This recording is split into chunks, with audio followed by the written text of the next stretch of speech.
Welcome back to the Wrong Advice Podcast. I'm your host, John Picciuto, and I'm very excited to have my guest, Scott McDonald, on the line today. Scott, how you doing, buddy?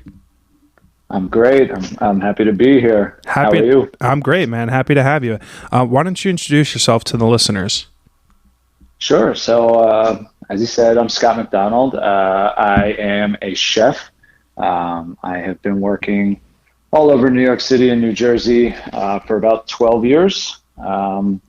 And just really love the culinary industry and, talking about life and challenges and all the good stuff we're about to get into here. Awesome. I sought you out specifically. I mean, I didn't know who you were until my brother told me, to be fair. We're 4 years apart in high school, but, it's like a world away now.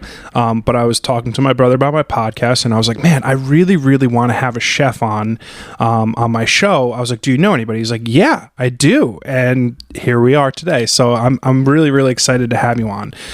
The premise being that I liken myself to a Booter version of Anthony Bourdain. Like that's like the goal, the life, the dream, etc. So I would love for you to walk me through how you got into cooking, your path from high school to college to culinary school, etc., and how you got to where you're at today. Absolutely. Yeah. It's been quite a crazy ride. So I'm excited to share it. So we went to West Essex, and right out of high school, I actually had dreams of becoming a pharmacist. Really? So, yeah. Wow. I went to pre-medical school at York College. Wow. In Pennsylvania. I did about a semester or two there, and I realized it just wasn't for me. It was very long hours, which I had no problem with, but it was all in a chemistry lab. It just wasn't a right fit, and I found myself getting more and more frustrated as it progressed. And for some reason, I found myself cooking. Every time I was frustrated, I was drawn to that stove. Growing up, my parents, they're great cooks now, but back in the day, food wasn't, Mom, I love you. Sorry if you hear this. But, food wasn't what it was today. I don't think there was the knowledge around that. And, I grew up very fortunate to have great parents, but, food wasn't something that was, I don't know, we weren't so adventurous. We had your standard mac and cheeses, pizzas, meat and potatoes, and stuff like that. Exactly. Irish family, so lots of meat and potatoes. But my uncles were actually the ones that were very adventurous. We used to go to North Carolina every summer, and I remember one of my uncles, my Uncle John and Uncle Joe, great cooks, and they put some mussels in front of me.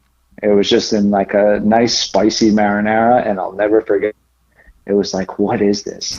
What are these guys cooking? And it really kind of opened my eye to being more adventurous and seeing what is out there and what other people are eating. And it kind of ignited the spark. And my parents have a big backyard, and it was kind of the, spot where everyone came to hang out by the pool and grill. And, I always found myself gravitating towards the grill, seeing what my uncles were doing, seeing what they were cooking. So my mom and my sister actually reignited this passion, and they said, what are you doing? Why are you going to medical school? You're someone that needs to be working with their hands. So I dropped out of medical school, and I tried to get into the Culinary Institute of America. I was accepted there, and that's CIA in New York, correct? Yep. Very funny story. I worked a tech job in the city for a startup in that building. We shared floors with CIA. It's in Flatiron, right? That might be FCI, the French Culinary. Okay. The Culinary Institute of America is up in Hyde Park, gotcha. Poughkeepsie area. Okay, yeah. Beautiful school. I really loved it. It is very military boot camp. You know, you have to be clean shaven. Your chef whites have to be pressed. You know, you miss 2 classes, you fail that class for the semester, and you got to restart. Oh, wow. Yeah, it was pretty intense. I remember I was taking a final one day, and the teacher came over, was handing out all the Scantrons. Remember those things? Yeah. Fond memories. She put it down and she said, you can't start until you go back to your dorm room and shave. Wow. So, yes, it's crazy. So, the Yankees of the Culinary Institute, of the culinary world. Yeah, that was back in the day when it was, you know, ran by a bunch of old, angry French guys. I think they've progressed a little bit since then. You know, I went up there pretty recently, and, you know, they have this beer class now. There's fermentation stations. There's all this molecular gastronomy. Yeah, it's grown to be something quite great, which I think is huge for the industry. So when you're there, you actually have to go and do an externship. They kick you out for about 6 months. And I was lucky enough that my brother actually knew the executive chef of Tribeca Grill. Oh, wow. Owned by Drew Nearport and Robert De Niro. Yeah, casual. Yeah. So I went there and I did my, you know, externship there. Started as a line cook and really just kind of jumped both feet in and didn't realize how intense just the stress, the fast pace, you know, I didn't realize it, but man, in a month or 2, I was hooked. Yeah. And I couldn't stop. You know, so I finished my externship, and then you go back to the CIA and kind of finish out your time there. And once I finished, I packed up my stuff and I went to China. Wow. Yeah, so you go through school and obviously there's like certain times where you're learning different cuisines. You know, there's a French class, whatever, Spanish, you know, Asian. So the actual instructor from the, you know, Asian studies said, hey, I want to send a bunch of people to China. If you can get 5 people willing to go, we'll send you to China. You'll spend about 4 weeks there, and you will eat breakfast, lunch, and dinner at a different restaurant every day. You will then train under 12 different chefs during your time there. And it was incredible. I mean, that sounds incredible. Yeah, it was, we stayed in Chengdu, or Sichuan province. And it's like we were celebrities there. Really? Here we are. I get at, you know, it takes almost a full day to get there. Here I am. I walk out and I'm a 6'1" white guy with blonde hair, blue eyes. Stick out like a sore thumb. Exactly. Yeah. But I'm telling you, if the language barrier wasn't so difficult, I wouldn't have come back. Really? I would have stayed. It just, to get in a plane, spend a whole day traveling there, and be dropped off in some place that is just so foreign. It's just so exciting. And I think it's something that everyone should do at some point in their life, because it definitely gave a perspective of, you know, how, I don't know, big the world is, or how little we are. You know, it's it's quite a humbling experience. Oh, absolutely. I find that so amazing. So the 5 of you that you went with, were you friendly with any of these people, or were they just people from your class? Like, how did that work? Yeah, so 2 of them were like my best friends. I lived with them.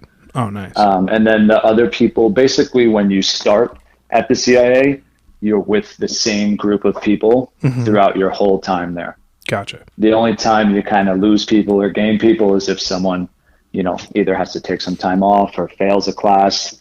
they kind of drop back and the rest of the team progresses, and we pick up the people that are ahead of us dropping back. Gotcha. So there was like a group of 3 of us that took it all the way. Interesting. So you went from what I would consider like a pretty boss externship at a wildly famous establishment to 4 weeks in China. When you come back after that, obviously extremely life-changing experience, what was like the next, rung on the ladder for your culinary career? I was actually able to get promoted to the sous chef at Tribeca Grill. Casual. Is that where you are still to this day? No, I am not. No, okay. many of restaurants have come and gone in that time since. But I was lucky enough to become the sous chef at Tribeca Grill, and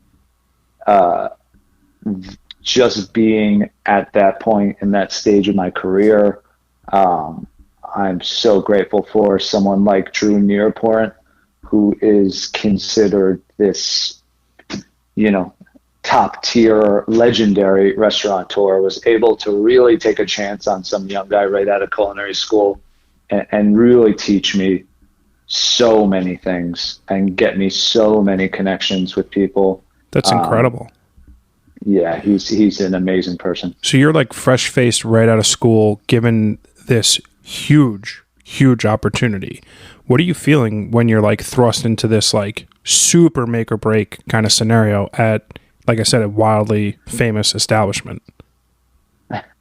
It's definitely a lot to take on, and it definitely amplifies the stress and high intensity of what the job already entails. Mm-hmm. And that kind of just took over me. It in good ways and in a bad way. Uh-huh. I've always been someone that was an extremely hard worker, head down and just grinding. And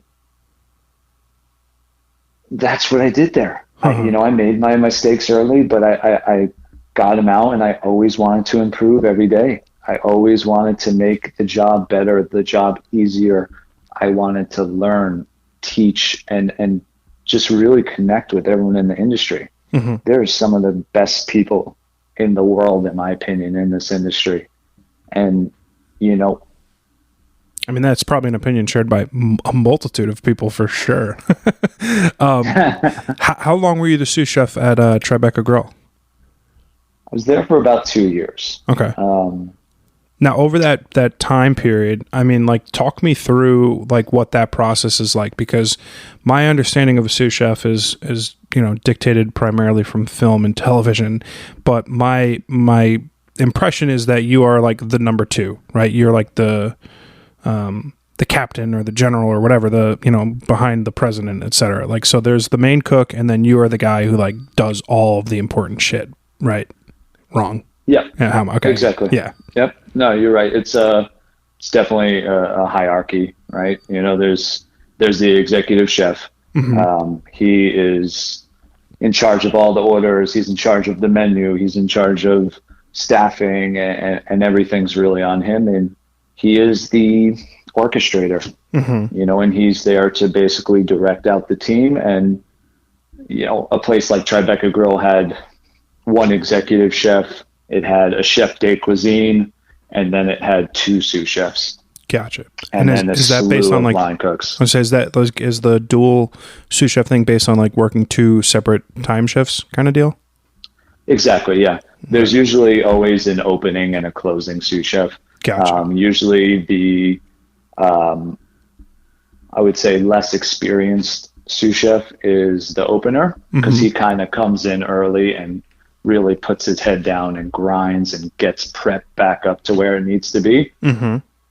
And then, the executive chef comes in when he wants, checks on the place. And then the other sous chef comes in and then really focuses on service and making sure that it's, executed perfectly, and all the prep is done and organized and labeled and all that fun stuff. I mean, that's wild to me. I mean, you're in your early 20s. You're thrust into a very prestigious position. What was that feeling like? What gave you confidence in your, skills, your ability to be able to deliver at what I would consider like a very high stage at, a very early, stage of your career? That's a great question. It was very tricky, and maybe tricky is not the best word, but it was really the team that got me through it, right? In the beginning, they were kind of put off by me, and they really they didn't want to accept me right off the bat, Sure. Yeah. I was the new guy, and here I am. I think I was 21, 22 years old, something like that at the time. As a sous chef at Tribeca Grill, I got guys under me that have been working there for 10 years, 8 years, and 10 years, and are significantly more experienced and older than me. And I think the thing that really got me to where I wanted to be and got them respecting me and helping work with me was just my constant drive. I was that guy that was picking up the broom and the mop constantly. I was that guy there early, getting my prep done, and then saying, hey, what do you guys need? And once they understood that I was there for them to make their lives easier and help build that, everything kind of fell in line. And I've held that as a standard for every restaurant I've opened or worked at. That's pretty great. I mean, I think it goes without saying that you can't really teach work ethic, right? Like that's something you're either born with or, you're lucky enough to have. It's not something that you can, it is something you can with hard work develop, but at the end of the day, you're either, a type A driven human being or you're not. And obviously that's something that can like quickly build confidence with the team around you being like, oh, who's this kid coming in here? Who does he think he is, etc. So that's pretty cool. I talk about a lot. So like late in life, I've discovered like this passion that I have for photography. And I've had a number of conversations with photographers who are wildly successful in comparison to where I'm at with my journey in how I deal with imposter syndrome. Like, who am I to think that I can do this thing? Who am I to think that I can produce this work for this brand or this magazine, etc.? Is that something that's relatable in the kitchen? Dealing with like, wow, I'm 21 years old as the sous chef at Tribeca Grill. Is that something that like you ever had to deal with throughout your time there? Absolutely. I dealt with that a lot throughout my career. I felt like I had a very fast trajectory in the beginning that I felt that quite often. And it required me to take a step back and realize how grateful I am to be in that position and to make the best of it and, continue to work as hard as I can and be grateful for the opportunity. I think that's a super important perspective. Absolutely. Yeah. You start off like rock star status as the sous chef of Tribeca Grill. Where does your career take you 2 years after, your time there? So after doing 2 years there, I, really start to just absorb all of the industry. And in my mind at that age, I'm looking at Michelin stars. I'm looking at trying to get into these 1, 2, 3 Michelin stars. And I always get great joy at finding out what the top tier is. And what the bottom tier is. I always find it an important balance of finding out, okay, this is Le Bernardin, this is Per Se, this is the top tier of restaurants, so that's where I wanted to head. And I was lucky enough to get myself into Oceana. Wow. Oceana was a 1 Michelin star seafood restaurant inside of the Rockefeller Center. Yeah. So I was able to get into there, and I was kind of the lead line cook, chef de partie, if you will, for a little bit, working under Ben Pollinger. Mm-hmm. And that was quite an experience. I mean, just seeing the product that they were getting in, just some of the most beautiful fish I've ever seen and put my hands on and worked with. And it was what everyone thinks. Yeah. It is that high end, you know, even more intense perfection, striving for perfection. Uh-huh. That's what they were trying to do every single day. The tough part about Oceana is they are not like the Le Bernardins and Per Se, where they're only doing, say, 100 something cover tasting menus. They know what's coming. Oceana is a 1 Michelin star a la carte restaurant. That is enormous. Wow. We were doing 300 to 600 for lunch. Wow. And same numbers at dinner. That is surprising to me. I mean, obviously I know it's a big space, but that is a remarkable number of meals. Wow. Yeah, it's enormous, and you know, they've really figured out how to turn it with putting out just consistently great products. Yeah, you know, in the true French brigade, you know, there's a meat cook, there's a fish cook, there's a vegetable cook, there's a fry cook, and then there's the chef at the pass with a team of people plating everything up. So I was the meat and fish guy, kind of the head cook, and I, you know, cook all the fish and meat perfectly and send it up, and they plate everything. Very cool. And you were there for how long? I was there for a year. Mm-hmm. I, at the time, had moved to Jersey City from my parents' place in Fairfield, and I kind of was at my end with some of the management there. Sure. I didn't like the direction things were going. I wasn't getting inspired by the new dishes they were making. And I felt like I was generally just a workhorse as opposed to being inspired every day. Oh, nice.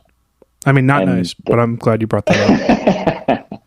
Yeah, I get what you're saying. Mm-hmm. But so that was my key to get out. If I'm not constantly being pushed and surrounded by people trying to inspire and be better, and I have to make a move out. So from there, I realized that down the street from my apartment in Jersey City was 2 restaurants under construction. Mm-hmm. They were being built out by Dale Talde. Okay. So I applied and I joined on, and I was lucky enough to be hired as the opening sous chef for these 2 restaurants in Jersey City. And this is where things really start to take off. Mm-hmm. This is where, in, I'd say, the 5-year span I've worked for Dale, we had opened and closed 10 restaurants. Wow. I mean, wow. I mean, half that number is an insane amount of work, but wow. Yeah, it was, and the first, so he, at the time when I joined on, he already had 3 restaurants in Brooklyn. Mm-hmm. He had Thistle Hill Tavern, his namesake Talde, and Pork Slope, which was a barbecue restaurant in Park Slope. I've been there. Yeah, great place. Great place. He makes some of the most flavorful, inventive food out there. Very cool place. Yeah. Yeah. So those 3 were going at the time, and I was helping build these 2 restaurants in Jersey City. Now, one was going to be Talde, mm-hmm. A bigger version of the Brooklyn one, and the other one was called Carino Provisions, which was almost like an eatery, like a full-service market where you can sit down and order a menu, order a la carte. Mm-hmm. the real kicker was both of those were coming out of the same kitchen. Oh my God. So you can have a guy making ramen next to the guy, making raviolis or a cacio e pepe. So jeez. that was with the full service market. There was a speakeasy bar in the basement. It was a lot. Wow. Yeah. Yeah. But it was great for a while. Unfortunately, I think we were a little early into the Jersey City scene for such a progressive, ambitious project. Mm-hmm. But it lasted for a very long time. Mm-hmm. I was able to then go on to open a restaurant called Missoni inside the Arlo Nomad Hotel. And is that where you are now? No. No. So I was there for about, I want to say 2-3 years. And that was really my kind of home. I felt like that was the most me restaurant that I've ever been a part of. And is that from like a people perspective or from a cuisine perspective? That's from a cuisine perspective. It's also from a perspective that I was there on the ground floor when the hotel was being built. Mm-hmm. So I had my foot in all the blueprints. I had myself in the kitchen build out. So it was really taking a jump from being a sous chef to you're building a restaurant. Yeah, that's and cool. It's an experience that was just incredible to witness from the ground up. I'm in a 31 floor hotel. Yeah. It's a sweet spot. With a giant restaurant in it. Yeah, it was great. It was great. So while I was there, Dale and his partners just really went on a tear. We opened Atlantic Social in Brooklyn. We opened 2 restaurants in a market down in West Palm Beach. We opened Rice and Gold, which was a really big higher end Asian restaurant in Chinatown. There's so many other ones. So I'm drawing a blank, but that's when things really escalated to I'm a chef now. Mm-hmm. I am an executive chef, and I learned so much. That's wild. Yeah. And you are now today doing what?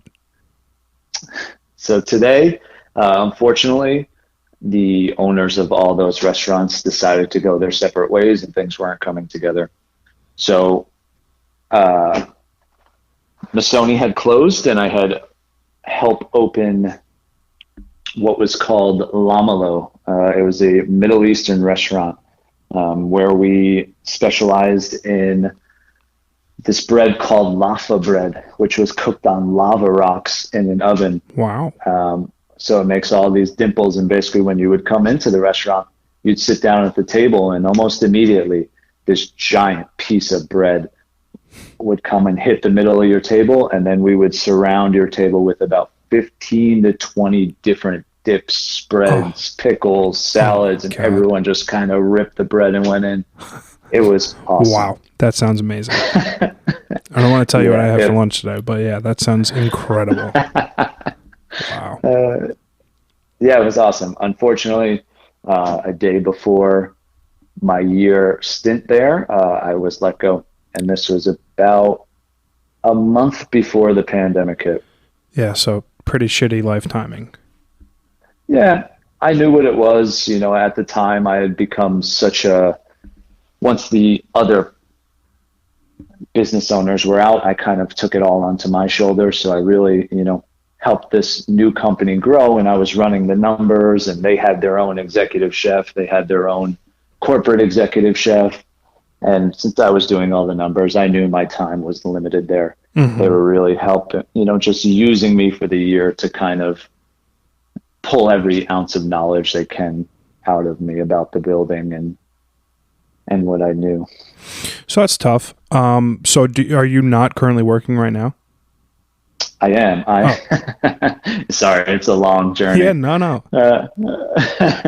I am currently working with David Masoni, Okay. who was obviously the owner of Masoni. He has a restaurant in South Orange Oh, no shit. called The Fox and the Falcon. Oh, no shit. I've heard of that place. Yeah. I've not been, but yeah, wow. You got to come by. I'm absolutely gonna. That's awesome. Yeah. So, are you the head chef there? What's your? I am the sous chef there right now. Cool.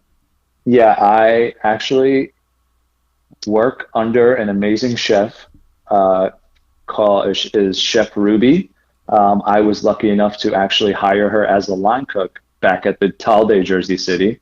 No kidding. And I kind of, I'd like to say I helped groom her, but she was such a natural that she really came up on her own and had the same drive and passion that I had when I was doing that grind. And I work under her now, and it's fantastic. That's amazing. We're putting out, yeah.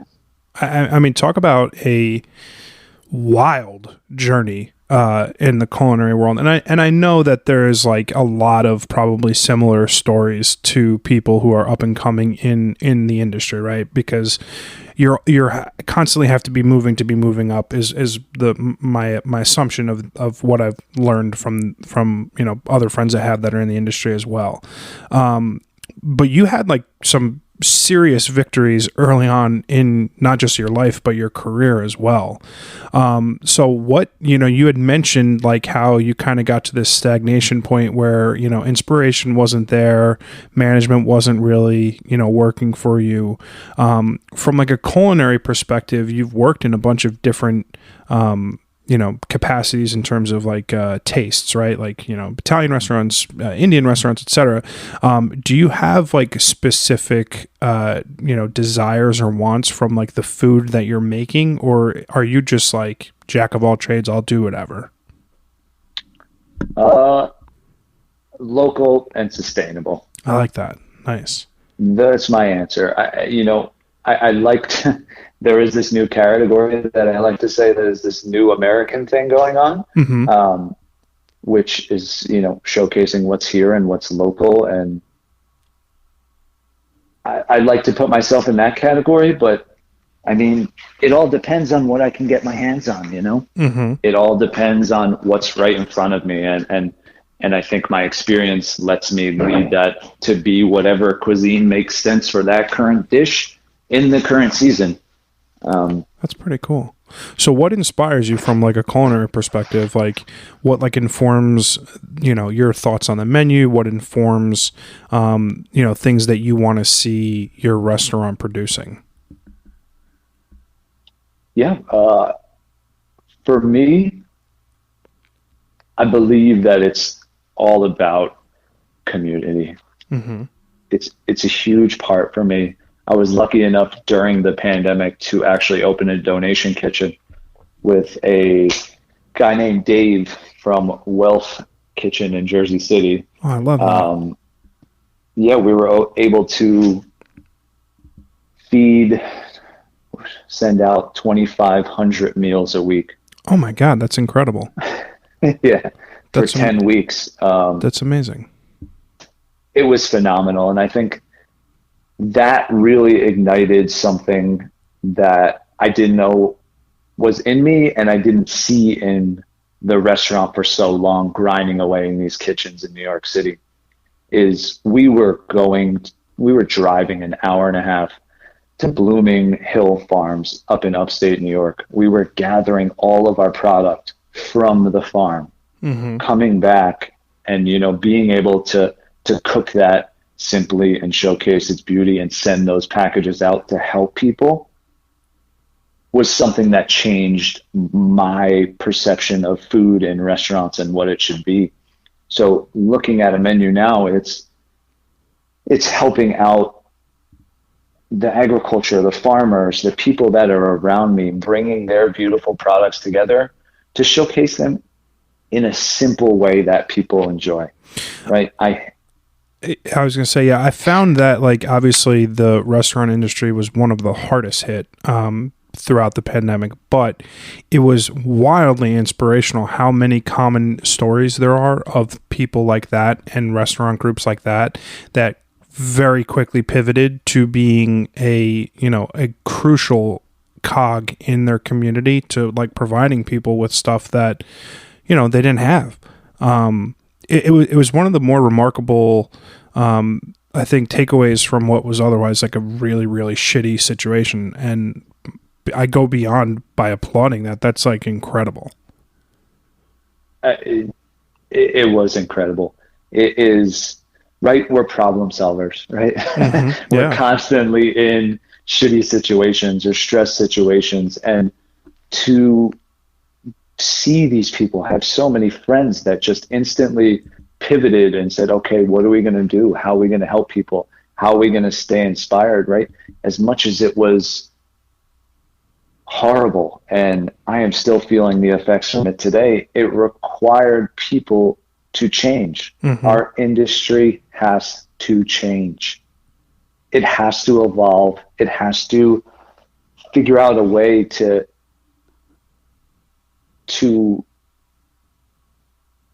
be sustainable. Mm-hmm. I've been doing it for 12 years, and I would be lying if there wasn't times that I was completely burnt out. Oh, yeah. That I was on fumes. It has to change. There has to be an agreement of how this can be a sustainable industry, a profitable industry. And just mentally better for those that are going through it. Yeah, it's one of the shittiest things. It's like and it's still now like something that like the servers, the front of the house people, they're constantly bombarded with like assholes, right? They're marginalized, they're shit on, and it's just a really, really shit sandwich that these people have to eat on like a daily basis. And like, it is so compounded now post-pandemic, because what I've understood is there's a massive shortage in cooks, in servers, in every line that, works into providing someone a meal. And like, people are just assholes. They have like no ability to look at like what is transpiring throughout the world. They just want to know why their cheeseburger is like got pepper jack and not cheddar. It's like, fuck off. You know what I'm saying? Yeah. When we were originally going through the pandemic and everything started to open up, and we were, kind of getting our feet back under us, we did think that like maybe people are going to be a little bit more respectful of what we do. Man, I couldn't be more wrong. Yeah, right. People came in even hotter, Ugh. And I truly believe that people come to restaurants sometimes with negative intentions already in their mind. They're coming to complain. Exactly. Yeah. Coming to complain. You see it all the time. I had a table a few nights ago.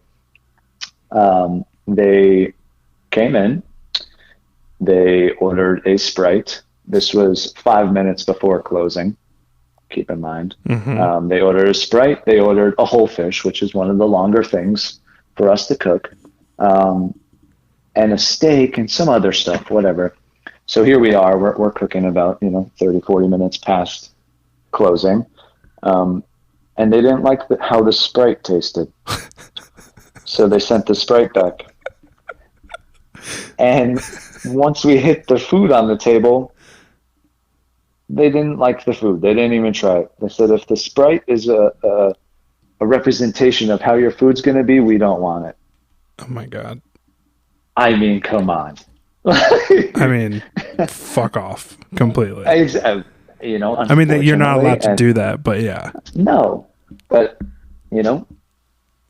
it's just a glaring example that happened recently that people can sometimes be going through something, and they like to take it out on people. Yeah, it's an unfortunate realization that people like to belittle other people because it unfortunately makes themselves feel better about whatever it is that they're going through. Which, geez, we could spend an hour talking about that of itself. Yep. Mike, I've got a couple questions you've had, well, you know, I'm going to say wild success at a young age. And my question to that is, what do you perceive as your greatest success to date in work, like from a culinary perspective? And what is your biggest culinary dream? I would say that my greatest success would be the donation kitchen. It was the thing that it was the thing that brought the most sense and joy and out of what we do. You know, taking something that's hard as is, but making it positive and beneficial, not just for a profit. You know, to really be helping people is something that has stuck with me and changed my perception of the industry. I really like that. Yeah. And I guess my biggest culinary goal or aspirations would be, I'm going simple now, man. I was lucky enough to have a very good amount of success in my earlier days. And back in those days, I did dream of being these John Georges and these guys with restaurants all over the world. Don't get me wrong. If that was somehow a possibility, I'm in. I'm jumping in. Sure. But the more I look at it, the more I really just want to start off with something extremely small, something extremely local, something that's pivotal in the community and its growth. And something that's not a complete headache. Yeah. I think there is an evolution going on where there are ways to do it and not miss birthdays, all the things I've missed over the last few years. There's a change happening. That was actually important. Yeah, that was my next question was going to be, you have a career that rubs fundamentally up against that, you know, time wise of, you know, every friend and family member that you have. And talk to me how that, you know, alternate working schedule has like impacted relationships, either, you know, personal, dating, etc., or that with your like friends and family.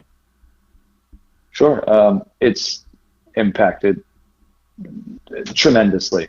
Luckily enough, when I met my current lovely wife, I was at Tribeca Grill.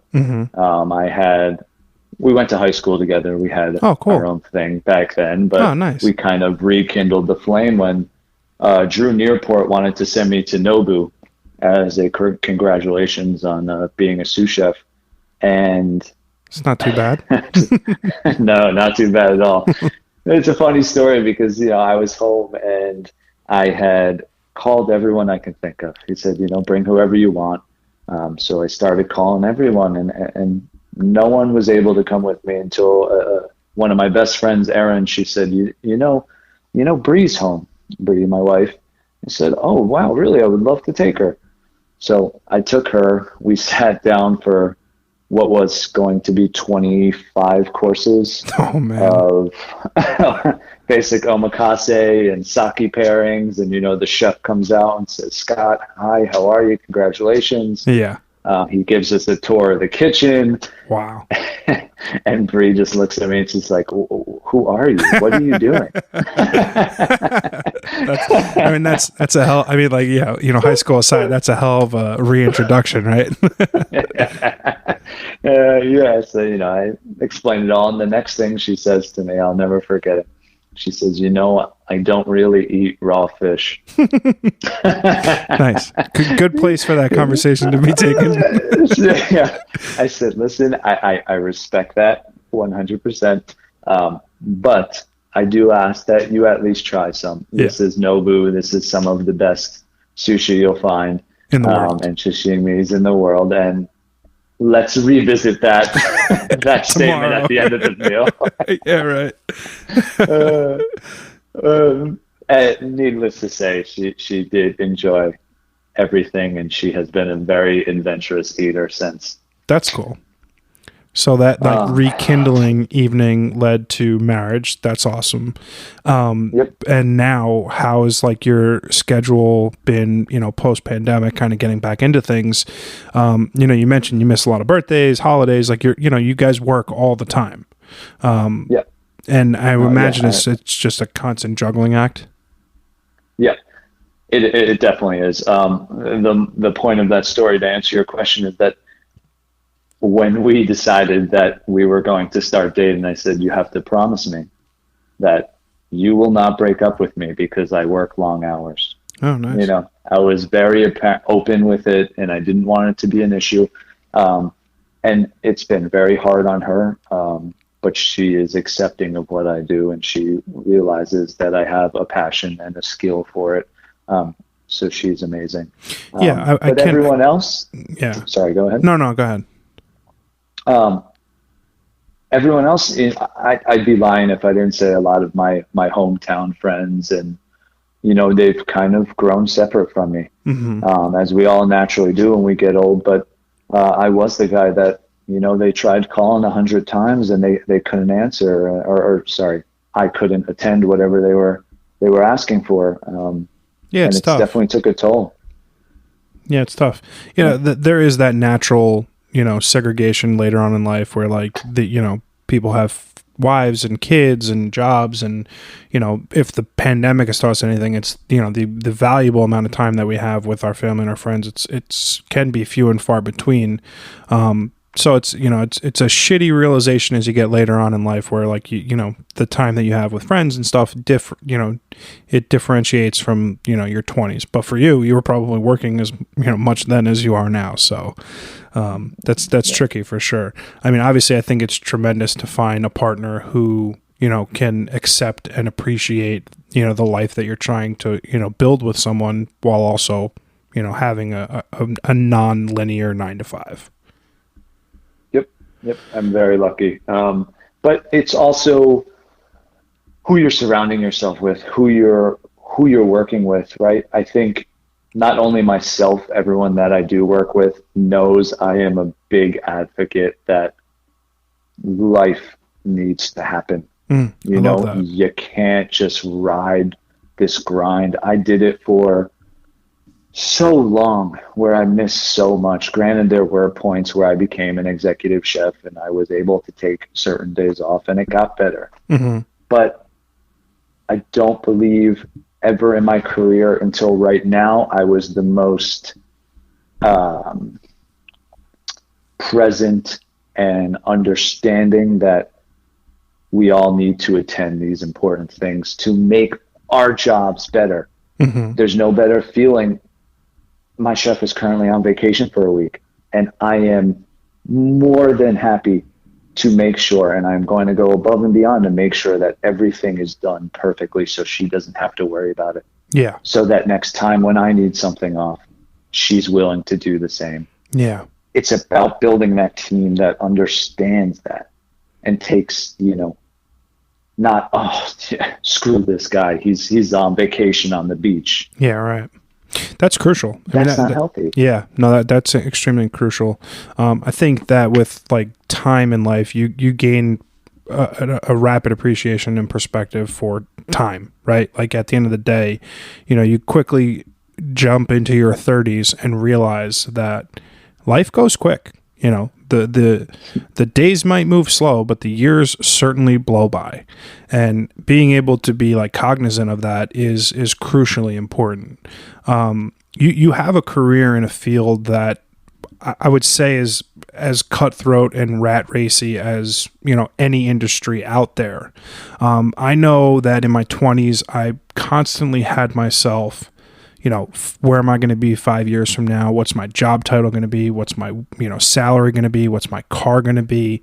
Do you see yourself, becoming a creature of habit like that, forecasting your working career 5 years out, a year out, 16 months from now? Do you find yourself constantly looking forward rather than taking stock in the present? What a great question. Currently, I think about those things, but my wife is a yoga teacher. Oh, cool. And has introduced me to lots of meditation and great literatures on this subject. And over the past, I'd say, year, I've really been working on slowing down, being present, and, Eric Tolle's Power of Now. All we have is now, right? Mm-hmm. And what you're doing now in this moment will get you to what those goals are, right? The future leads to anxiety. The past leads to depression. Right? I try and find myself present, grateful, and try and be happy at all the little things I can, right? Happy isn't a consistent feeling. Happy is a birthday. Happy is a new car, Yeah. Although that's materialistic, but Understood. You get what I'm saying? I do. Right? I've also found that I share a very similar perspective now, like in my 30s, that I didn't have that level of appreciation or even respect for, the things that I was doing in my life in my 20s. So do you think this kind of like, mental, attunement to like happiness and time is only something that you can get with age? Do you think that it takes like a certain amount of time for a person to be able to appreciate everything? Because I look back at my mid-20s self and wish I had the level of appreciation for life that I do now. Well, absolutely. Yeah. 100%. I mean, this is a whole nother big conversation, but I wish someone taught us this. Yeah. Right? I wish there was that understanding and just the materials and the access to information we have now. I wish it was something that was being taught, right? Your mind is a tool. Mm-hmm. You don't have to listen to everything. Mm-hmm. Yeah, right? Absolutely. It takes a while to get there, but everyone progresses at their own rate. You may catch that earlier. It did take me till my 30s to really, understand that topic. I'm obviously extremely similar in that. I've often harped upon shortcomings in the educational field, and I have all the utmost respect and appreciation for teachers, but the curriculum doesn't allow for like creative interpretation for people. Like it is, I'm going to teach you the Pythagorean theorem and like accounting and statistics and things that the curriculum dictates you need to know, but it's never like we want to foster creative growth with people, whether you're in elementary school, junior high, high school, college. It's like you got to get the A's so that you can get into the good AP classes in high school, and then you got to get a good score on your SATs so that you can get into a good college. But throughout that entire journey, it's never like, what do you want to be learning about? What do you want to be doing? And I rail against that a lot, and I understand it's like a very forward-thinking place to be, and hopefully one day the education system gets there beyond where we're at today, and that's like a hopeful point of me. But I'm genuinely curious because you're in what I would consider a creative field. Like, what was it that made you like feel comfortable in taking the leap into diving into like what was started off as a passion?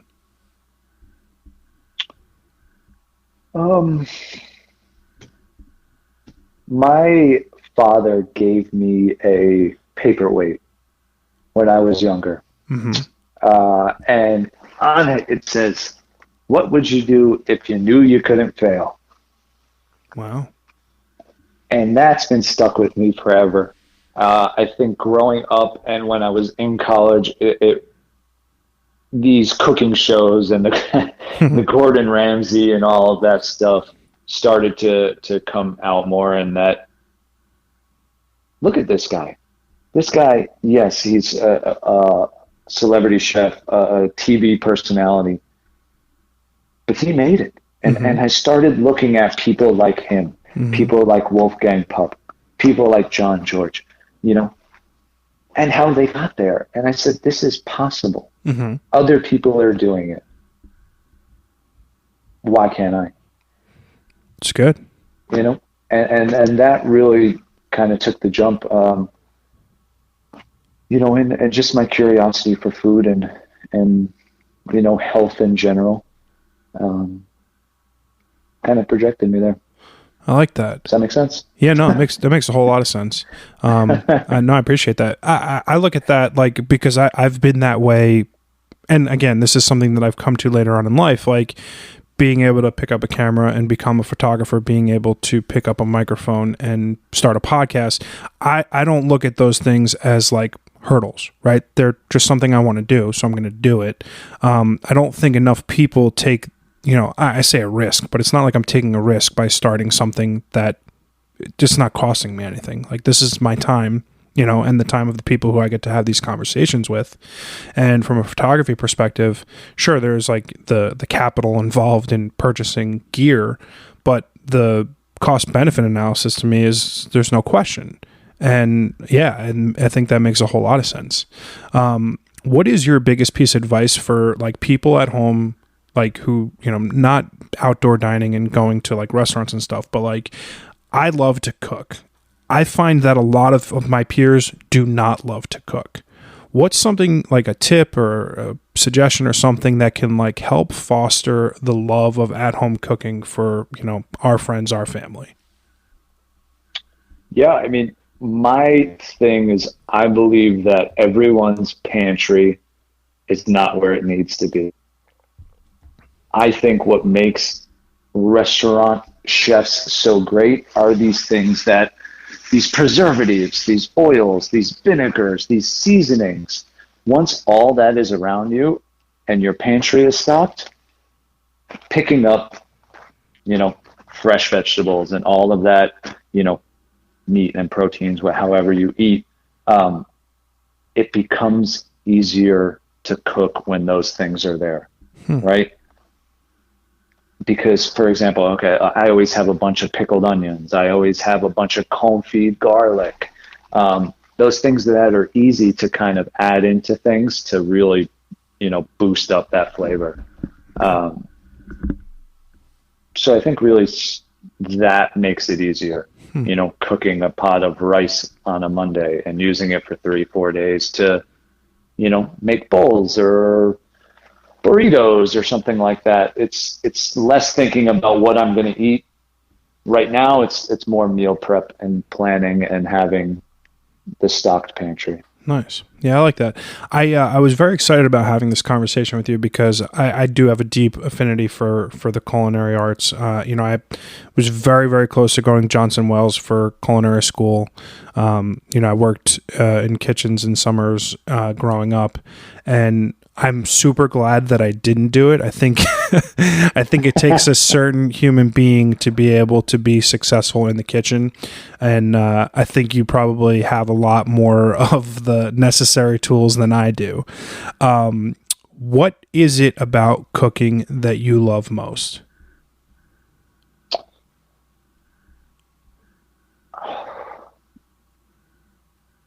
There's a few things. I am a big team builder. That's something that I really love.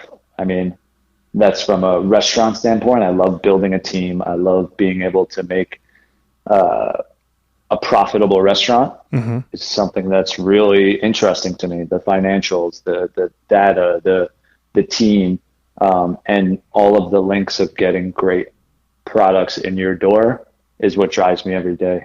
The cooking, every day is different. I say something in the kitchen every day. Every day is a school day. You don't know everything. Every single person can teach you something about cooking that you didn't know. I like that. The problem is a lot of people come out of these great schools like the CIA or whatever, and they think they know everything. Their mind is closed. They're not open to learning from everyone in the restaurant. Mm-hmm. I have, dishwashers that bring me in chili rellenos the other day that, whoa, these are incredible. How do you make them? And they teach me little tricks and tips and that bond of teaching and growing and cooking better food that everyone enjoys is really what pushes me every day. I like that. That's a very thoughtful perspective. That's pretty cool. I like that. I like to spend the last little bit of each of my conversations with people doing like just little rapid fire questions and just, little hit or misses kind of things. So my first question will be, what is the biggest piece of advice you have for someone who's listening to you on this podcast for the first time? It could be literally anything, but just like one little tidbit, one little piece of advice that you have for everyone. I would say keep being curious, keep asking questions, live in your heart and your soul, not in your head, and take these podcasts. It is an incredible platform. I drive an hour to work there and back every day, and I am just flying through podcasts. And the platform to have these conversations with people that are wildly intelligent is something that everyone should be diving into every single day. I like that. I appreciate that.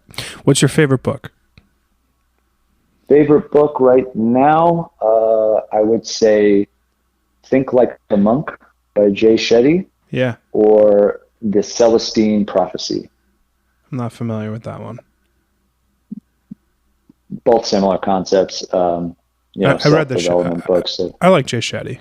I find him occasionally preachy, but I more or less enjoy him thoroughly. Yeah, I think what he's doing is so significant to right now. That energy shift, that mind shift that a lot of people are going through. Something's happening, and to see him at the forefront of pushing it. Yes, there are times where he is preachy. Yeah, but the general. No, I agree. The general intent is so important. That I wholeheartedly agree with. What's your favorite movie? Kill Bill. Volume 1? All of them. Okay. I'd say one. Yeah, one is my favorite, but they're all incredible. Nice. This might be a really hard one for you, but what's your favorite food? That is a hard one. As a chef, you always get this so what's your signature dish? What do you like to cook? And some people have it. I think with my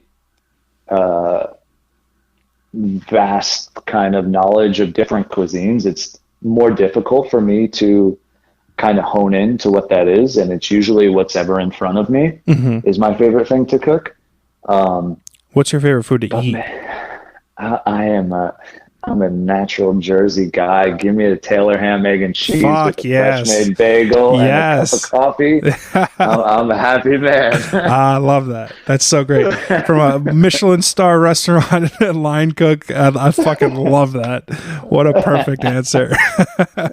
Fantastic.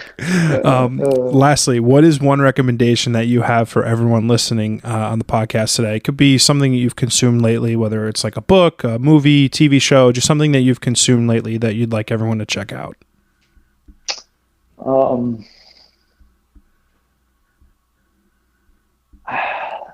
There's so much good stuff. There's so much. I think as far as consuming, I am obsessed with Duncan Trussell's The Family Hour. Oh, I'm going to have to check that out. So it's the guy that made Midnight Gospel. I don't know if you've ever seen that on Netflix. Yep. Mm-hmm. So his podcast is called Duncan Trussell Family Hour. Not only is it some of the most intelligent conversations I've heard in a long time, and really challenges everything from, are we in a simulation to aliens? But also he does these ads that will have you rolling on the floor. They are the funniest ads you'll ever hear. Nice. And it's a good mix. I'll check it out. Everyone's got to check it out. I do consume a lot of podcasts, but I haven't listened to that yet. I've found Midnight Gospel, like every adjective that I could possibly conceive. That's how I found that show. I mean, it's like the weirdest, most enlightening, bizarre. It's everything. It's like everything. It is. My buddy Rick told me to watch it, and I was like 5 minutes in, and I paused it, and I was like, I texted him. I was like, dude, what the fuck am I watching? and it takes like that 10-minute barrier for you to get into it and like really just like enjoy it. It's Yeah, he's a very interesting. I didn't realize that the guy who made that had a podcast, but I definitely have to check it out now. My recommendation is a show on Apple TV Plus called Trying. It is super good. It is so like heartfelt, endearing. It's a funny. It's just all great work. I've been trying to get the lead actress on the podcast for a while now. We DM'd last week, and I'm really trying to get her people to make it happen. So fingers crossed that comes through. But it is such a delightful show. I think everyone should check it out. Yeah, I gotta check it out. Yeah, it's good. Exciting. Scott, dude, I am wildly impressed with you as not just like a chef and a professional, but like as a human being. I greatly enjoyed this conversation. I've got a really cheesy line. Pretty much everyone that I have on this show is like family now. So welcome. Super glad to have had you on today. Can't wait to stop by your restaurant. Try to get that out of the way in the next couple of weeks for sure. But thank you so much for your time, man. I really enjoyed the conversation. Same, John. Thank you so much. I'm very grateful for what you're doing and putting, the voice and perspective of people like myself and having these great conversations. So much gratitude. And, we're friends now. You got to come in for a beer and some wings. Sold. Thanks, man.